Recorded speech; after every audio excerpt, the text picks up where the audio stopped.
Good morning. मेरा नाम है प्रदीप कुशवाहा और आप जुड़ चुके हैं हमारे YouTube channel student problem solution में। और हमने जो आज का टॉपिक लिया है वो लिया है घनाभ का आयतन। किसका लिया है? घनाभ का आयतन।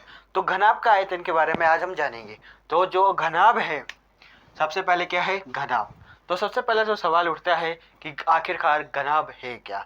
तो घनाभ की जो परिभाषा होती है कि दो आयतों से मिलकर बनी आकृति को क्या कहते हैं? घनाभ कहते हैं।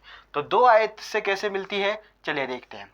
तो सबसे पहले जो ये एक आयत बना हमारे पास, ठीक है। एक ये क्या है? आयत है। आयत में क्या होती है? एक लंबाई होती है, दूसरी चौड़ाई होती है, ठीक है। और जो घनाभ की परिभाषा कहती है कि दो आयतों से मिलकर बनी आकृति को क्या कहते हैं? घनाभ कहते हैं। तो देखिए दो आयत बना लेते हैं। इसके अंदर हमने ये लीजिए बना ली, दो आयत बना लिया, ठीक है। तो ये घनाभ लग रहा है? नहीं लग रहा। इसके हम क्या करेंगे? इस शीर्ष को भी जोड़ देंगे। क्या करेंगे? शीर्ष को भी जोड़ देंगे। अब ये क्या लग रहा है? घनाभ लग रहा है। क्या लग रहा है? ये घनाभ लग रहा है, ठीक है। क्या लग रहा है? ये घनाभ लग रहा है। तो घनाभ की जो परिभाषा है, वो घनाभ की परिभाषा क्या कहती है? दो आयतों से मिलकर बनी आकृति को घनाभ कहते हैं। घनाभ जो होती है वो 3D आकृति होती है। कैसी आकृति होती है? 3D यानी त्रिविम भी बोल सकते हैं इसको, त्रिविम भी बोल सकते हैं, यानी त्रिविम, ठीक है। यानी 3D आकृति होती है। इसके अंदर क्या होती है? एक तो लंबाई होती है, ठीक है, दूसरी चौड़ाई होती है, तीसरी ऊंचाई होती है। इसके अंदर क्या होती है? लंबाई होती है, चौड़ाई होती है और ऊंचाई होती है, ठीक है। तो यानी हिंदी में क्या लिख लें? लंबाई, चौड़ाई और ऊंचाई, ठीक है। क्या होती है? ऊंचाई होती है, ठीक है। एक लंबाई होती है, दूसरी चौड़ाई होती है, तीसरी ऊंचाई होती है। ये तो क्या हो गया? घनाभ हो गया, ठीक है। घनाभ के अंदर देखिए कितने शीर्ष होते हैं? शीर्ष होते हैं 1 2 3 4 5 6 7 8। कितने शीर्ष होते हैं? 8 तो शीर्ष होते हैं, ठीक है। अब ये तो हो गया घनाभ। अब दूसरा सवाल उठता है आयतन। व्हाट इज दिस आयतन? आयतन क्या है? आयतन को इंग्लिश में क्या बोलेंगे? वॉल्यूम। क्या बोलेंगे? वॉल्यूम बोलेंगे। क्या बोलेंगे? वॉल्यूम बोलेंगे। आयतन को इंग्लिश में क्या बोलेंगे? वॉल्यूम बोलेंगे। तो what is this volume? Volume है क्या? तो वॉल्यूम की जो परिभाषा है वो परिभाषा इस अनुसार है कि कोई भी, मतलब कोई भी आकृति स्पेस में घेरी हुई जगह को क्या कहते हैं? आयतन कहते हैं। यानी स्पेस यानी आकाश, यानी जो ये आकृति है ये किसमें? आकाश में, यानी जो हमारा ब्रह्मांड है उसके अंदर कहीं पे भी ये क्या करती है? स्थान घेरती है। तो क्या कहलाते हैं? वॉल्यूम यानी आयतन कहलाता है। तो देखिए आयतन, ठीक है, आयतन हो गया। यानी कोई भी जो आकृति है वो क्या करती है? हमारे जो ब्रह्मांड है, आकाश है, यानी जो स्पेस है उसमें बनी आकृति, यानी जो वो स्थान घेरती है वो क्या कहलाती है? वॉल्यूम कहलाती है। कैसे? अब देख लीजिए जैसे पानी की टंकी है, जैसे ये पानी की टंकी है। अब पानी की टंकी के अंदर जो पानी के अंदर जो हुआ वो उसके लिए क्या हो गया? ब्रह्मांड मान लीजिए। क्या मान लीजिए? स्पेस मान लीजिए। अब उसके अंदर हम पानी भर रहे हैं। क्या भर रहे हैं? उसके अंदर हम पानी भर रहे हैं। तो पानी का जितना स्थान घेरा पानी ने, मान लीजिए हमने आधी भरी, तो आधी जो पानी की टंकी है उसमें जितना पानी ने स्थान घेरा वो क्या कहलाया? आयतन कहलाया। कैसा?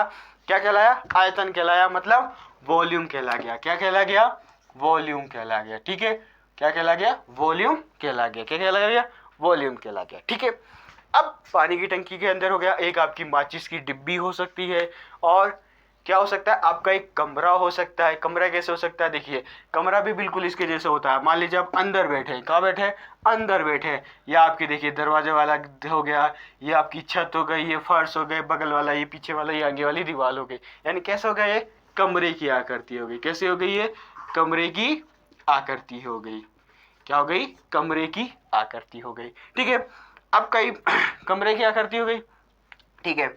अब एक कमरे की आकृति हो गई आपकी बिल्कुल कैसी हो गई? घनाभ की जैसी हो गई, ठीक है।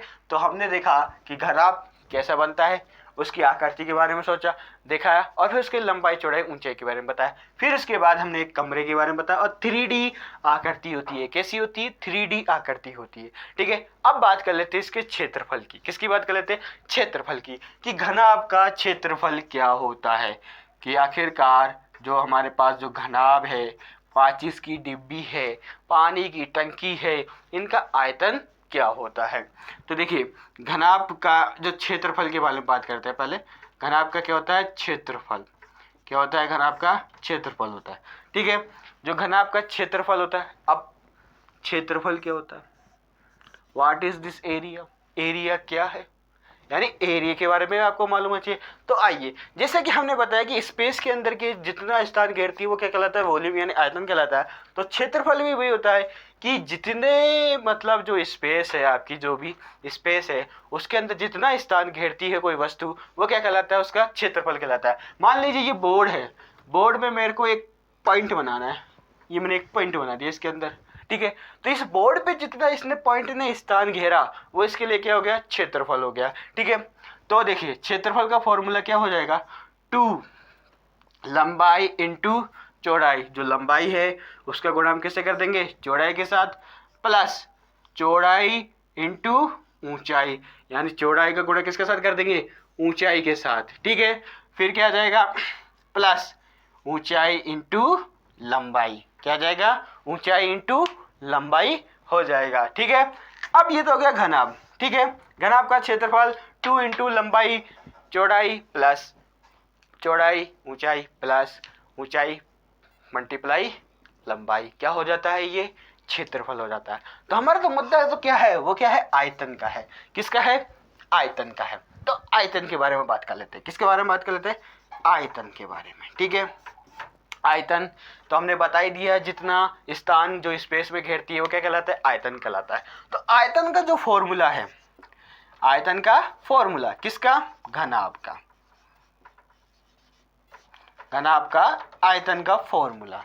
ठीक है, तो वो क्या होगा, देखिए बहुत ही इजी है, लंबाई इंटू चौड़ाई इंटू ऊंचाई क्या कहलाता है, आयतन कहलाता है। क्या कहलाता है, आयतन कहलाता है। कैसे आयतन कहलाता है, मान लीजिए ये जो हमने ले ली लंबाई, ठीक है, मल्टीप्लाई चौड़ाई, ठीक है, मल्टीप्लाई ऊंचाई, ये क्या हो गया, इसका आयतन हो गया। किसका, इस घनाभ का। घनाभ यानी माचिस की जो डिब्बी है आपकी, ठीक है, और टंकी है, उसका हमने अगर आयतन निकालना है तो हम क्या करेंगे, जो हमें लंबाई गुणा ऊंचाई और गुणा चौड़ाई के साथ हम मल्टीप्लाई करेंगे तो क्या निकल के आ जाएगा, आयतन निकल कर आ जाएगा। ठीक है, ये तो हो गई, इसका हमने क्षेत्रफल देखा घनाभ का। अब इसका हमने देखा घनाभ का आयतन देखा। अब इसकी बात कर लेते हैं, हमने एक एग्जांपल और शुरुआत में दिया था कि एक कमरा भी होता है। क्या होता है, एक कमरा भी होता है। अब कई बार क्या क्वेश्चन किस प्रकार पूछ लेता है कि मान लीजिए कि एक कमरा दे दिया, उस पर हमने इतने किलो पेंट लगाया और इतने रुपए की दर से लगाया, तो बताइए कि मतलब हमें कितने किलो का पेंट चाहिए, यानी कितना पेंट चाहिए हमें, या उसके रुपए के बारे में पूछ लेता है। तो देखिए सबसे पहली बात तो ये कि जब भी आपको कमरे के पेंट के बारे में पूछे, किसके बारे में पूछे, कमरे के पेंट के बारे में,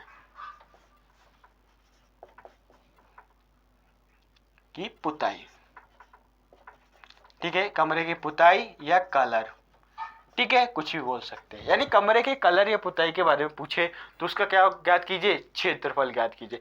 अब आपको मैं सबसे पहली बात बताता हूँ, कमरे के अंदर जो आप पुताई करते हैं या कलर करते हैं, तो कमरे में आप पुताई चारों दीवारों की करते हैं, ठीक है, प्लस छत की करते हैं। कभी फर्श की करते हुए देखा है क्या, नहीं। तो आप कभी भी ये वाला फॉर्मूला मत लगा देना कि हमने घनाभ का क्षेत्रफल वाला फॉर्मूला लगा दिया तो पूरे कमरे की हमने क्या निकाल दी, कलर का हिसाब निकाल दिया और इतने रुपए हो गए, क्योंकि इसके अंदर फर्श भी आ जाता है और ये चारों जो दीवारें हैं, ठीक है, वो भी आ जाती है और फर्श भी आ जाता है। और जबकि जब भी हम कमरे के अंदर देखते हैं तो कभी हम फर्श पे पुताई नहीं करवाते हैं, करवाते हैं क्या कभी, बिल्कुल नहीं, कभी नहीं करवाते हैं। तो जो कमरे की जो पुताई के लिए जो फॉर्मूला दिया गया है, वो फॉर्मूला क्या दे रखा है, बहुत ही ईजी फॉर्मूला दे रखा है कि 2l plus B into H, क्या दे रखा है, 2l plus B into H, यानी 2 लंबाई प्लस चौड़ाई और ब्रैकेट यानी गुणा किसका साथ कर दे, ऊंचाई के साथ कर दे, तो क्या आ जाएगा, आपके कमरे का क्षेत्रफल आ जाएगा। अब कमरे का जब क्षेत्रफल आ जाएगा तो आपको कितने पेंट की आवश्यकता है बता देंगे और फिर उसमें कितने एमआरपी यानी कितने रुपए के हिसाब से उसका मल्टीप्लाई करके क्या निकाल देंगे, इसका आंसर ज्ञात कर लेंगे। ठीक है, तो ये हो गया आपके कमरे की पुताई का। ठीक है, घनाभ के आयतन के बारे में हमने जाना और घनाभ का क्षेत्रफल के बारे में हमने जाना। ठीक है, अब जो चौथी बात आती है वो आती है घनाभ का विकर्ण। क्या आती है? घनाभ के विकर्ण। अब विकर्ण क्या होते हैं भाई साहब? ये भी बहुत बड़ी समस्या है कि घनाभ का विकर्ण क्या होता है। अरे विकर्ण होता है कैसे? जो ये शीर्ष होते हैं ये क्या होते हैं? विकर्ण होते हैं। ये जो शीर्ष होता है ये इससे मिला होता है, ठीक है, और ये जो शीर्ष है वो इससे मिला होता है, ठीक है, और जो ये शीर्ष है वो इससे मिला होता है, और ये वाला शीर्ष इससे मिला होता है। यानी टोटल कितने शीर्ष होते हैं? 8 शीर्ष होते हैं। कितने शीर्ष होते हैं? 8 शीर्ष होते हैं। तो विकर्ण कितने हो गए? 4 विकर्ण हो गए। कितने विकर्ण हो गए? 4 विकर्ण होते हैं। कभी कभी आपसे क्या पूछ लेता है? विकर्ण। क्या पूछ लेता है? विकर्ण बताइए। तो विकर्ण का जो ज्ञात होता है, मतलब जो विकर्ण ज्ञात करने का फॉर्मूला होता है वो होता है, देखिए मैं यहाँ बता देता हूँ। विकर्ण ज्ञात करने का किसका? घनाभ का। घनाभ का विकर्ण क्या है? घनाभ का विकर्ण का जो फॉर्मूला होता है वो होता है l square b square plus h square. क्या होता है? L square plus b square plus h square root में होता है। ठीक है, तो ये क्या हो जाता है? विकर्ण निकालने का फॉर्मूला हो जाता है। चलिए ठीक है, अब मैंने आपको जितना बता दिया है इसको हम एक बार दोबारा रिपीट कर लेते हैं। तो उसके लिए मैं सबसे पहले इसको मिटा लेना चाहूँगा कि जो हमने फॉर्मूले यहाँ लिख दिए, यहाँ लिख दिए, यहाँ लिख दिए, वहाँ लिख दिए, ये सब तो आपको समझ में नहीं आया ना। तो हम इसको क्या करेंगे? सीरियल बाय सीरियल लिख के देखते हैं, और फिर जो हम इसके बारे में कुछ भी हम बता सकते हैं। तो सबसे पहले मैं डस्टर ढूंढ लूँ। डस्टर ये है हमारे पास, ठीक है। तो देखिए मैं इसी को यहाँ ही रिपीट कर देता हूँ, डस्टर की छोड़िए, कि सबसे पहले हमने घनाभ देखा। घनाभ किससे मिलकर बना होता है? 2 आयतों से मिलकर बनी आकृति को क्या कहते हैं? हम घनाभ कहते हैं। ये तो इसका क्या हो गया? परिभाषा हो गया। ठीक है, अब घनाभ किस तरीके से बनता है? देखिए 2 हमने आयतों ले लिए और इसको हमने क्या कर दिए? मिला दिया, जिसमें हमारी क्या निकली? लंबाई निकली, ठीक है, चौड़ाई निकली और ऊंचाई निकली। तो हमारे जो घनाभ के अंदर 3 चीजें होती हैं, लंबाई, ऊंचाई और चौड़ाई। ठीक है, उसके बाद हमने आयतन के बारे में जाना। तो आयतन क्या होता है? वॉल्यूम होता है।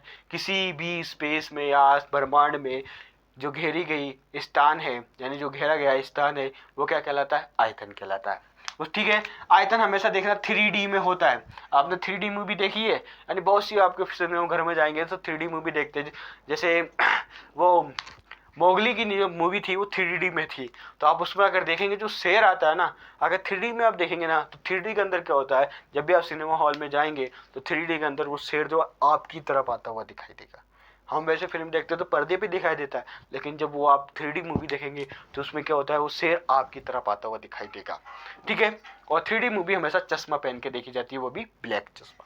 ठीक है, तो ये 3D मूवी होती है, यानी उसके अंदर क्या होती है? लंबाई होती है, चौड़ाई होती है, ऊंचाई, यानी तीनों स्पेस दिखते हैं। अगर आप देखेंगे ना, तो आप मुझे अभी देख रहे हैं तो आप मुझे सिर्फ किस में देख रहे हैं? 2D में देख रहे हैं, क्योंकि मेरे आपको लंबाई और चौड़ाई दिखाई दे रही है, ऊंचाई नहीं दिखाई दे रही है। ठीक है, देखिए, ठीक है, ये हो गया आपका 3D। अब इसके अंदर घनाभ का विकर्ण बताया, घनाभ का क्षेत्रफल बताया, घनाभ का आयतन बताया, और कमरे की कलर या पुताई करने का हमने फॉर्मूला बताया, यानी कमरे का क्षेत्रफल बताया। क्या बताया? कमरे का क्षेत्रफल बता दिया आपका। ठीक है, कमरे का क्षेत्रफल बता दिया। तो आज जो हमने सीखा है वो क्या सीखा है? घनाभ का आयतन, क्षेत्रफल, कमरे का क्षेत्रफल प्लस विकर्ण निकालना हमने इस वीडियो में सीखा, यानी इस क्लास में सीखा है। अब हम कल जो भी नया टॉपिक लेके आएंगे, इसी तरीके से हम एक नया टॉपिक लेके आएंगे आपके लिए, और उसको हम विस्तार से समझाएंगे और उसके हम फॉर्मूले बिल्कुल कंस्ट्रक्ट कराएंगे।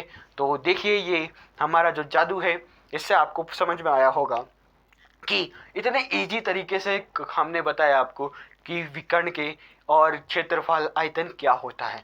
तो ऐसे ही हम अगली बार जो वीडियो लेके आएंगे, यानी अगली जो हम क्लास लेके आएंगे, किसी ऐसी अमेजिंग टॉपिक पे होगी जिससे आप क्या करें? कुछ नया सीखने का प्रयास करेंगे। ये ऐसी चीज़ें हैं कि अगर कहीं गए आपके घर पे ही पूछ ले कि हमें दीपावली का सीजन चल रहा है और हमें कमरे के लिए क्या करना है?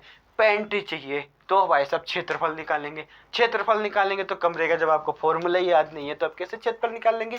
तो आपने क्या किया? कमरे का क्षेत्रफल निकाल लिया। कमरे का क्षेत्रफल निकाल लिया तो लीटर का हिसाब निकाल लिया कि हमें इतना, हमको क्या चाहिए? लीटर वो चाहिए, कलर चाहिए, और आपने पैसे का हिसाब बता दिया कि इतना खर्चा आएगा। कितनी खुशी की बात है, बहुत खुशी की बात है। तो चलिए ठीक है, ऐसी हम अमेजिंग क्लासेस लेते आएंगे। और जिसने अभी तक हमारे चैनल को लाइक नहीं किया, यानी जो इस वीडियो को लाइक नहीं किया, उसे एक बार लाइक करें और हमारे चैनल को सब्सक्राइब करें, शेयर करें। धन्यवाद।